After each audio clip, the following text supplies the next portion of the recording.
Nación, y en representación del Presidente de la República, Sebastián Piñera, vamos a recibir al Ministro Secretario General de la Presidencia, Cristian Larroulet.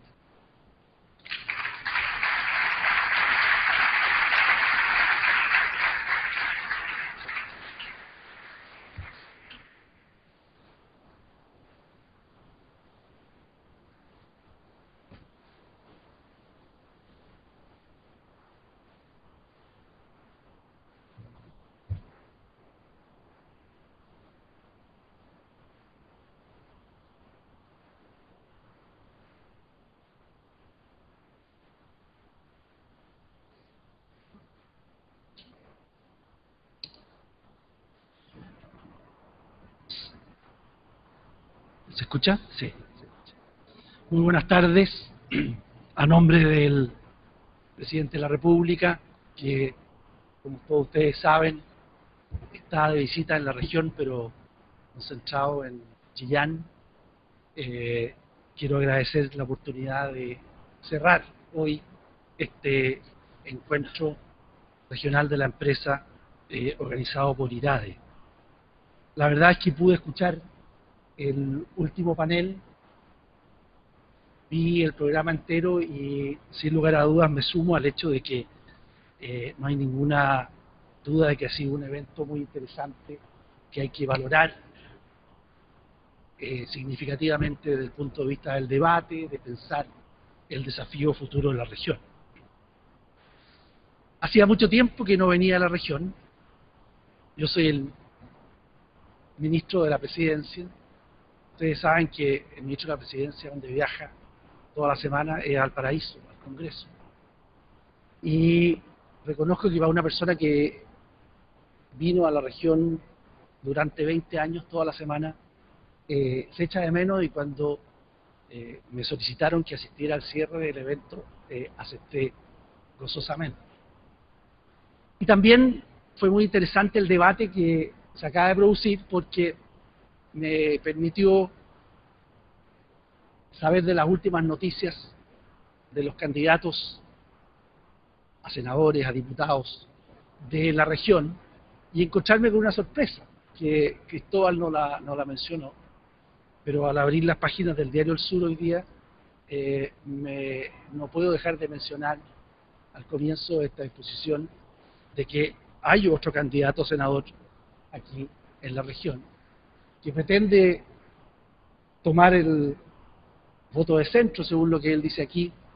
Y, oh sorpresa, este es uno de los primeros alumnos a quienes yo le hice clase aquí en Concepción hace muchos años atrás. Rafael Garay, ahora candidato a senador por el PRO. Esto puede demostrar la volatilidad y la movilidad que tiene nuestro sistema político. Así que comienzo con esta pequeña reflexión. Bien, yo soy ministro de Estado, no soy analista político, y por lo tanto, para cerrar, la reflexión que quiero hacer con ustedes parte de la pregunta que ustedes se han hecho en el día de hoy. Y es la pregunta: ¿en qué topamos? Y como ya quedan aproximadamente 8 meses, ustedes deben saber que yo soy el ministro más viejo de la moneda, el único que se mantiene en el cargo. Han sido años muy intensos. Quiero hacer algo de recuerdo y plantear esa misma pregunta: ¿en qué topamos? Esa es la pregunta que se hacía Chile en el año 2009. ¿En qué topamos? Y esa pregunta era en ese momento muy compleja. ¿Y por qué era muy compleja? Porque la gran meta que el país se había colocado prácticamente durante un siglo, que era llegar a ser un país desarrollado, había fracasado. Primero se la planteó los chilenos de principios del siglo pasado,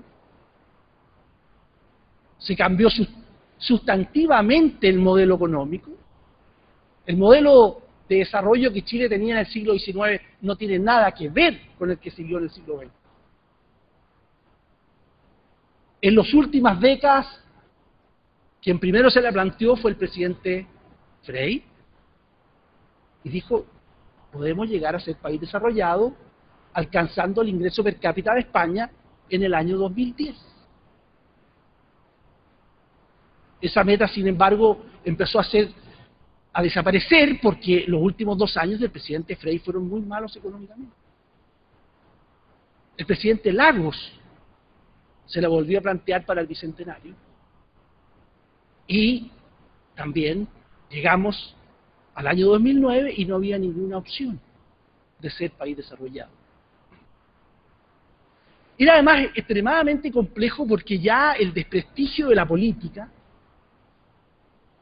en esos años, 2008, 2009, era muy fuerte. Además, recordemos que todo este avance de la cual nos sentíamos muy orgullosos, la transición política, el progreso económico de los 90, había terminado también en que por primera vez en la historia de los últimos 20 años, el país había dejado de reducir la pobreza. Acuérdense que las últimas cifras de pobreza mostraron un aumento de la pobreza y un aumento de la extrema pobreza. Entonces, ¿qué significaba eso? Significaba eso que todas estas metas, todas estas posibilidades, todos estos sueños de hacer un país más justo, de ser un país de bastante ejemplo en su manejo democrático y en sus posibilidades de progreso para sus generaciones presentes y futuras, estaba fracasando, y el ciudadano chileno decidió cambiar. Después de, piensen ustedes que el único gobierno de centro derecha elegido en la historia de un siglo del país fue el gobierno de don Jorge Alessandri. Y decidió ahora dar esa opción al gobierno de don Sebastián Piñera. Y entonces nosotros emprendimos este proyecto para remover los obstáculos, para remover esos topes que hacían que el país no pudiera aspirar nuevamente a esta meta de ser un país desarrollado, un país con justicia, un país que pudiera progresar, un país tolerante, un país inclusivo. Y esa fue la tarea a la cual nos hemos acometido con mucha fuerza en estos años. Hemos cometido un sinnúmero de errores. Algunos fueron mencionados por Cristóbal Belolio, salió rápidamente nuestro estimado alcalde a protestar. Hemos cometido muchos errores, no hay duda de eso. Pero si ustedes se preguntan nuevamente, a la pregunta inicial, ¿removimos los topes o despejamos los mitos? No hay ninguna duda de que eso ha sido así. Primero, acuérdense que a mediados de los 2000, primera década de los 2000, nos decían, voy a hablar primero de economía, después voy a hablar de social y después voy a hablar de política. Nos decían que el país ya no podía volver a crecer a esas tasas, 6%, 7%, no, eso ya no. Eso fue producto de los 90. Profundo error, profundo error. Cuando uno maneja bien la política fiscal, cuando uno fomenta el emprendimiento, cuando uno fomenta la innovación, promueve la inversión, la productividad, no falla. Cuando uno es consistente en un conjunto de políticas públicas en esa dirección, resulta. Y por eso Chile hoy día, después de, en el gobierno de la presidenta Bachelet, ser romper por primera vez la característica de ser un país que crece más que el mundo. Dejamos de hacerlo en el gobierno de Bachelet. Ahora volvimos a crecer más que el mundo. Terremoto de por medio, crisis internacional de por medio, problemas sociales de por medio. El país hoy día tiene la satisfacción de haber crecido en los últimos 3 años aproximadamente a un 5,8% anual y por lo tanto un punto o más de un punto más que el crecimiento del mundo. Resultado, volvimos a crecer y se puede demostrar, y además estamos bastante a puertas, de que la meta de ser país desarrollado al año 2018, ser el primer país de América Latina que logra un ingreso per cápita como tiene o tuvo hace algunos años atrás Portugal o España, es perfectamente posible. Aquí quiero hacer un pequeño análisis contingente. Y lo dije expresamente, buen manejo de la política fiscal. Como hay un debate hoy día, quédense solamente con una cifra. El déficit fiscal que recibió este gobierno fue 3,1 puntos del PIB. Ese es el déficit estructural que recibió este gobierno. ¿Cómo lo vamos a entregar? Lo vamos a entregar habiendo recuperado el ahorro externo, habiendo hecho un esfuerzo de ahorro similar a años anteriores, con un ingreso neto de cobre menor, pero con una situación de déficit estructural de solo un punto del PIB. O sea, pasamos de menos 3 y tanto a menos 1. ¿Eso qué significa? ¿Qué es lo que hay detrás de eso? Es un manejo de austeridad fiscal. Para que tengan de nuevo un número, el promedio de crecimiento del gasto público en el gobierno Bachelet fue más de 8% promedio anual. El PIB crecía 3,3%. El promedio del gasto público en nuestro gobierno es de aproximadamente, con terremoto de por medio, de 5%. El crecimiento del PIB es, como ya dije, 5,8%. Eso es buen manejo de política fiscal. A propósito del debate que está ocurriendo hoy. Segundo, se decía además, y esto es parte del mito, gobierno de derecha, insensible socialmente, poco preocupado de los temas claves en materia social. ¿Y cuál es la realidad?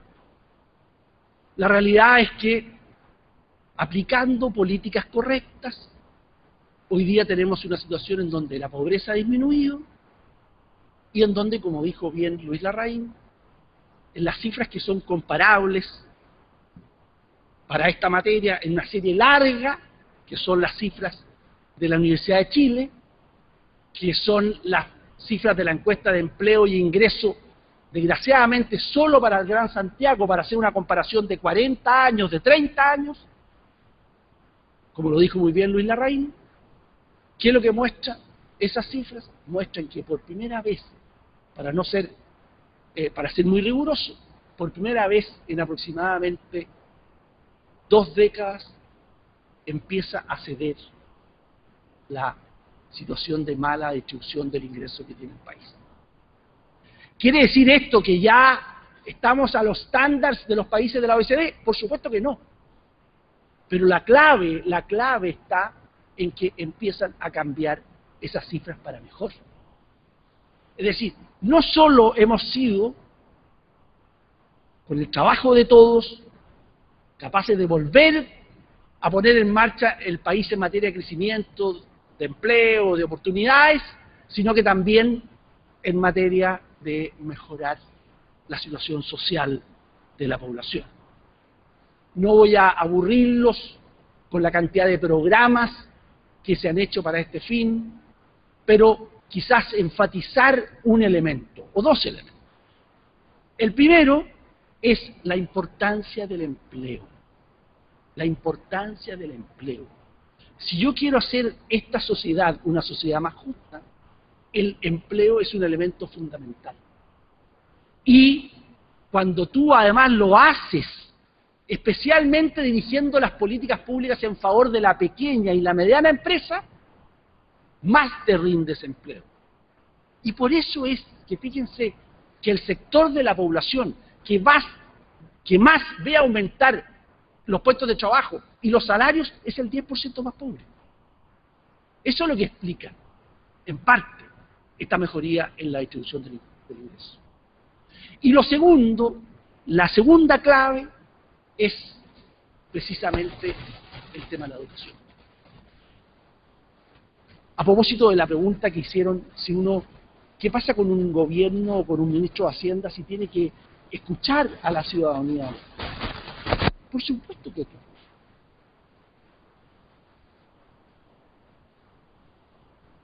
Nosotros vivimos el terremoto del 27 de febrero con mucha fuerza todos estos años, pero vimos a partir del 2011 el segundo terremoto, que fue el de los movimientos estudiantiles, los movimientos regionales. ¿Qué había detrás de eso? Lo que había detrás de eso era una realidad. No era un arbitrio, era una realidad. La realidad, ¿qué me decía a mí Iván Fuentes cuando llegó a La Moneda a negociar el tema de la situación de Aysén? Ministro, esto no es problema de ustedes. Este es un problema acumulado durante muchos años. ¿Cuándo partió el movimiento estudiantil y las protestas? En los gobiernos de la presidenta Bachelet.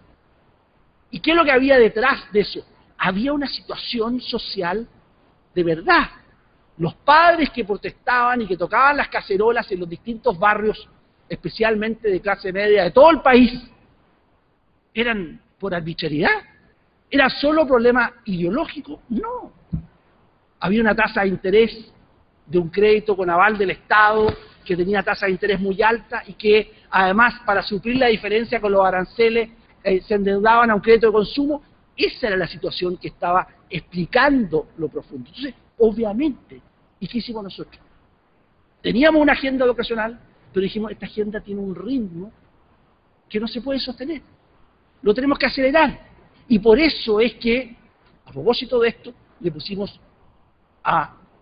el presupuesto fiscal de aproximadamente 9.000 millones de dólares. Hoy día vamos a terminar el gobierno con un presupuesto fiscal destinado a educación de aproximadamente 14.000 millones de dólares. E hicimos una reforma tributaria. Nosotros no estaba en nuestra agenda hacer una reforma tributaria. ¿Para qué?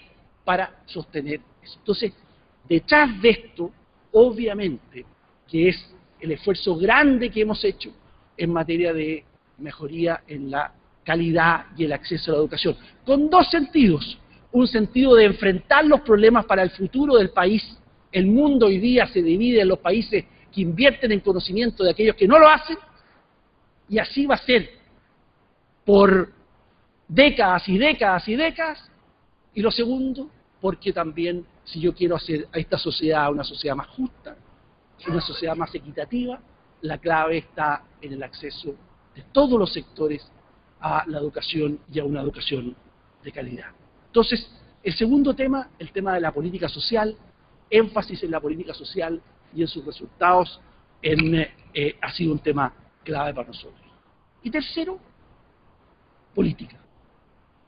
Claramente, los países que no resuelven bien sus problemas institucionales no son países que puedan aspirar a ser desarrollados, a ser más justos, a ser más pacíficos. Y cuando hablo de temas institucionales estoy hablando de política. Cuando nosotros llegamos, una de las piedras de tope muy fuerte era el desprestigio de la política. Y sigue siendo hasta el día de hoy. Esto no ha cambiado mucho. Ahora, este es un problema solo de Chile, es un problema global. En la última reunión mundial de los países de la OECD, en París, hace algunos meses atrás, el tema central era confianza en las instituciones políticas. Y decidimos también hacernos cargo de esta tarea. Para eso construimos una agenda que va en la dirección fundamentalmente de dos cosas.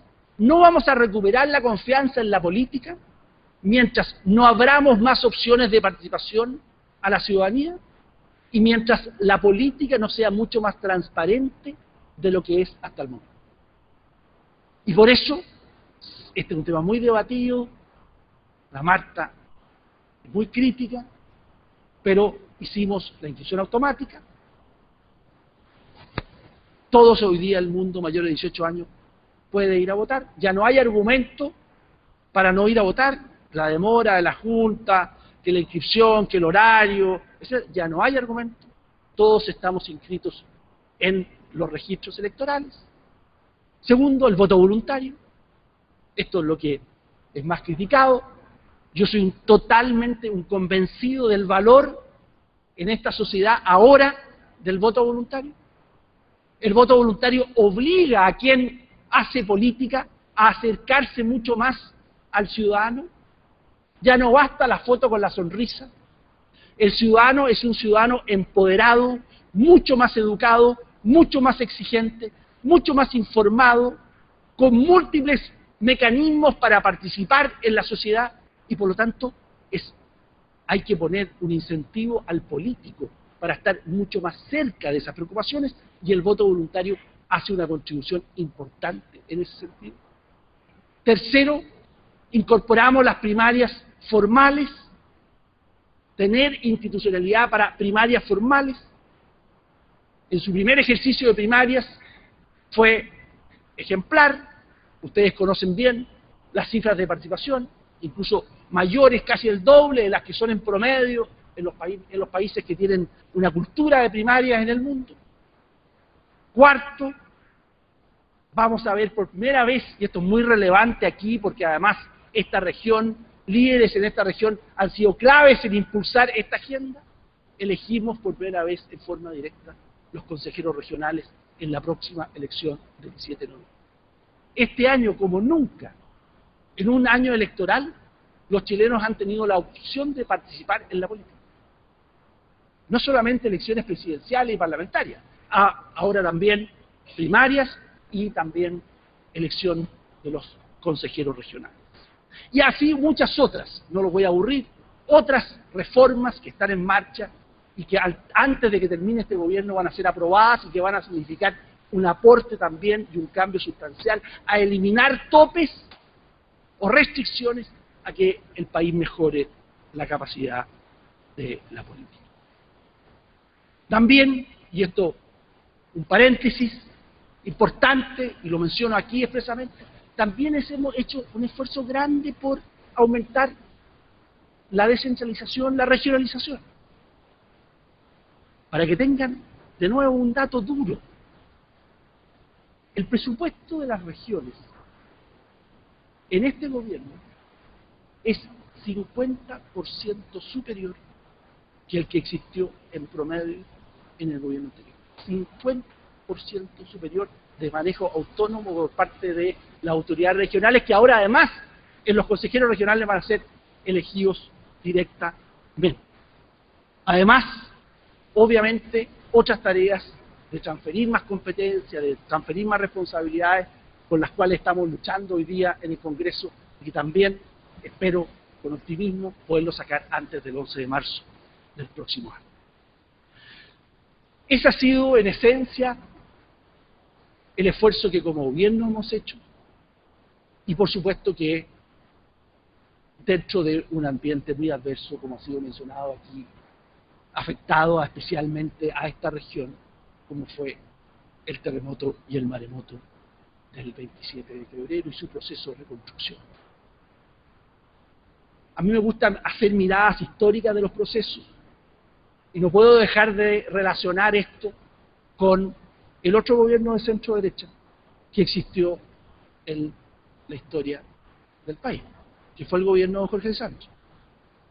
Don Jorge Alessandri tuvo 2 años, entre el año 58 y el año 60, un gobierno muy exitoso. Y posteriormente viene el terremoto del 60, cuya nivel de intensidad es superior al del 27 de febrero, pero cuya destrucción de la infraestructura física del país es notablemente menor que la del 27 de febrero. Llega al Congreso, era minoría, igual que el gobierno de Sebastián Piñera. Trata de aprobar un financiamiento razonable, se lo rechazan. Y finalmente, por lo tanto, acude a lo que acudían los gobiernos en esa época. Emisión monetaria, préstamos del Banco Central, resultado, inflación, crisis de balanza de pagos y una pérdida y una derrota muy grande en la elección siguiente, al punto que la centroderecha no lleva candidato presidencial. Los partidos, el conservador y el liberal, al año siguiente, tienen la mayor derrota en su historia política. Hago esto porque el contraste está en que nosotros hemos podido hacer la reconstrucción, manejar sanamente las finanzas públicas, hacer que el país vuelva a crecer y además avanzar en estas reformas que ya hemos hablado en lo social y en lo político. Por eso es que no puedo dejar de cerrar este encuentro con una mirada optimista sobre las posibilidades de nuestras ideas en la próxima elección o en las subsiguientes. Como aquí todos han hablado mucho de los libros, yo también publiqué un libro.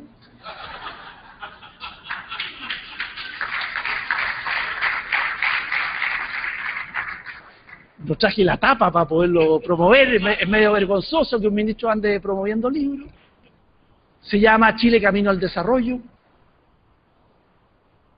Y en la reflexión final yo concluyo diciendo esto, que no tengo ninguna duda de que la gracia es que este país va a tener mucho más alternancia en el poder futuro, mucho más alternancia en el poder futuro.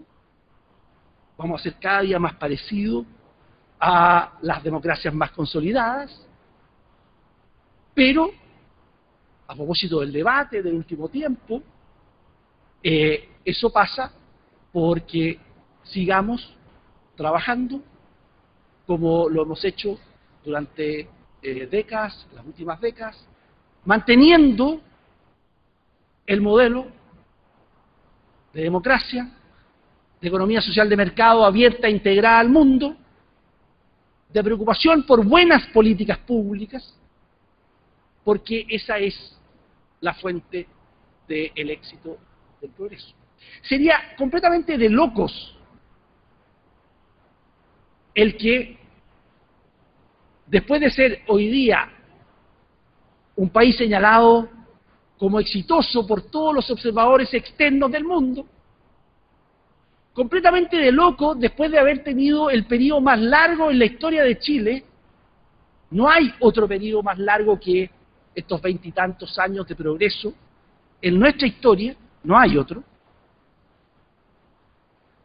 Sería completamente de locos que, después de haber hecho los énfasis a propósito del avance en materia educacional, piensen ustedes a propósito cómo se pierden las perspectivas.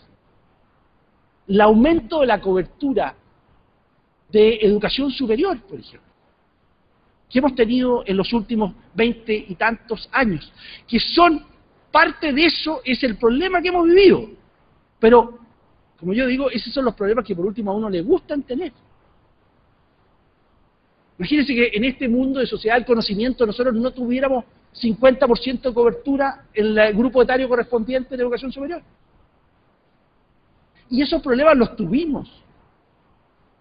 Como a mí me encanta el tema educacional, Chile llegó tarde 100 años a tener la cobertura de educación primaria que tuvo Estados Unidos en el siglo pasado.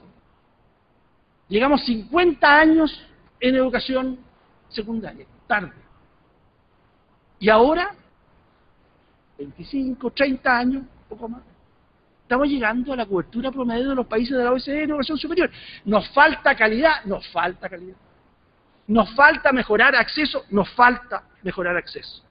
Pero no hay ninguna duda de que en estos momentos, el país progresando en un ambiente adverso, mejorando la distribución del ingreso, mejorando la situación de educación, no hay ninguna duda de que el peor error sería comprarse el cuento minoritario de unos pocos que puede tener alguna presencia fuerte en la calle y que nos desviemos de la senda que nos ha llevado al éxito y que estoy seguro es la que se va a mantener, a pesar de los vaivenes y los temores y las percepciones, se va a mantener porque eso es lo que asegura que Chile sea el país que todos nosotros creemos y queremos y que nuestros hijos también quieren y que se merecen, un país que progrese, que sea desarrollado, que sea más justo, que le dé más oportunidades a todos y que también vaya siempre por el camino institucional. El mejor ejemplo es que los dos líderes del movimiento estudiantil del año 2011 acaban de luchar a participar en el sistema político. Así que les agradezco su tiempo, que me hayan escuchado, contento de estar de vuelta en Concepción, a lo mejor en marzo del próximo año van a ver más seguido. Muchas gracias.